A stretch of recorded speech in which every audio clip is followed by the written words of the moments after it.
The thorns came for my wrist before I'd even knelt all the way down, and I didn't flinch, because by then I'd learned the vines only struck the ones who were afraid of them.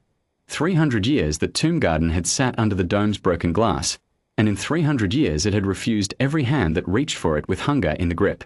Looters came first, decades back, cutting through the bramble wall with torches, and the dome's old records, what survived the records, anyway, said the brambles answered fire with fire, and none of those men walked out.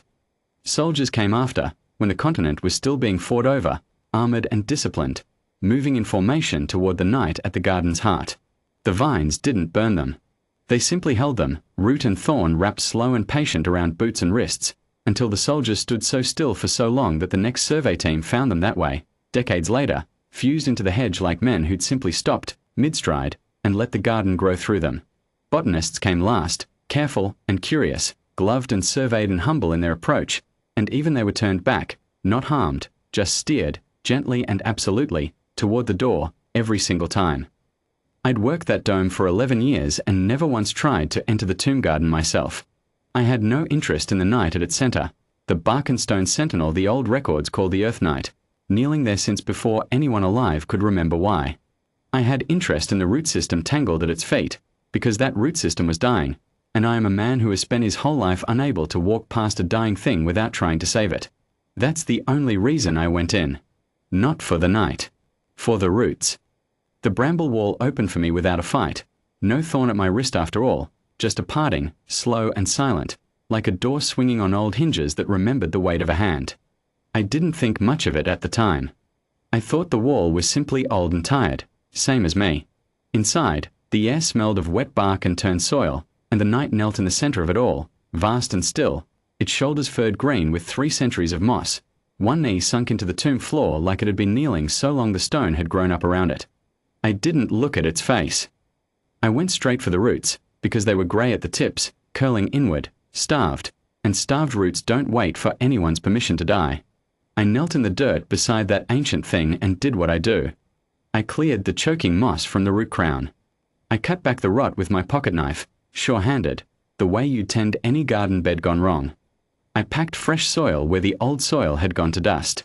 I talked to the roots the way I always talk to dying plants, low and steady, telling them they weren't finished yet, that I wasn't going anywhere, that would get them through this together. The first glyph lit while I still had dirt under my fingernails. It came on slow, a thread of pale amber tracing up through a crack in the bark along the knight's wrist, like a vein remembering it carried blood.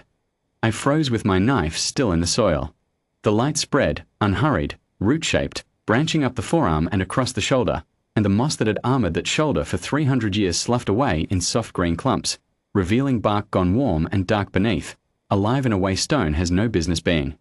I heard the agronomists before I saw them, Priya and Marcus, the dome's only other staff, drawn by some instrument reading they couldn't explain, standing frozen at the bramble wall with their tablets forgotten in their hands. Priya's mouth had come open. Marcus had gone the kind of still that isn't fear, the kind that comes when a person's eyes are working harder than their body can keep up with. I should have backed away. Every record I'd ever read said this was the moment to back away.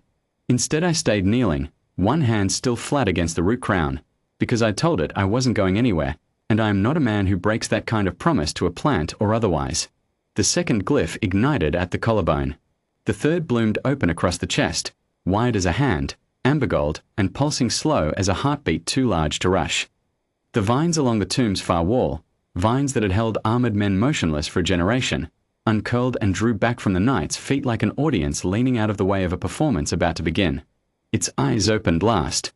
They weren't carved.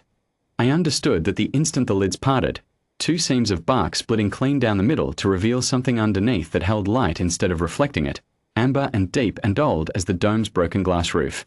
It didn't look at Priya. It didn't look at Marcus. It turned its head, slow as a season changing, and it looked at me, kneeling in the dirt with my pocket knife still in my hand and soil ground into the creases of my palms. 300 years, it said, and its voice came from everywhere in the tomb at once, low and resonant, like wind moving through a forest canopy rather than through a throat. Soldiers came with steel. I held them. Looters came with fire. I let the thorns answer. Scholars came with reverence, and I sent them home gently, because reverence alone has never kept a single root alive. I didn't answer.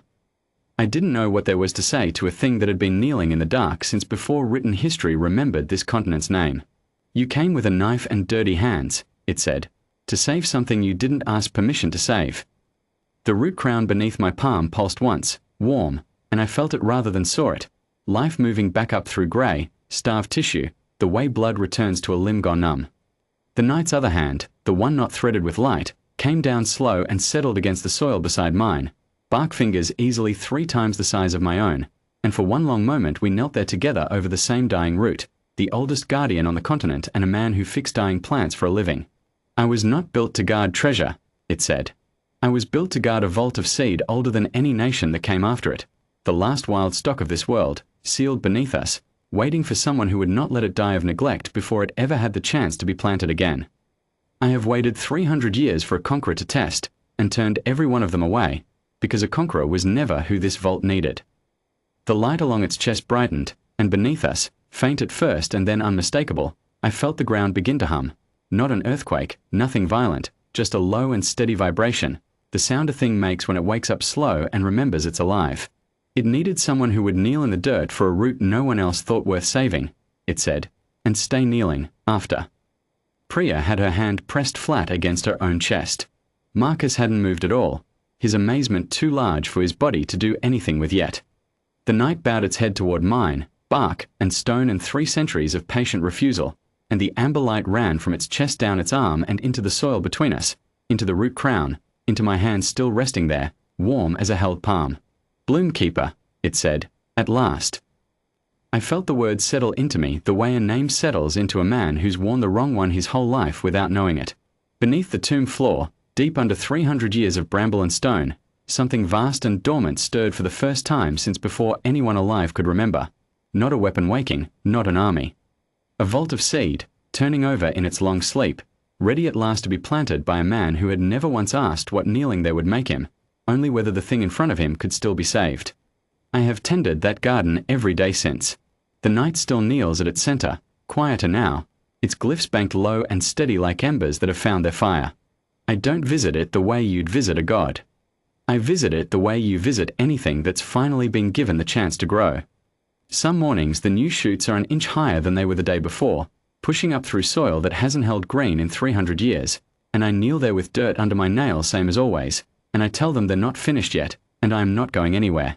That's the only thing I ever knew how to be. It turned out to be enough.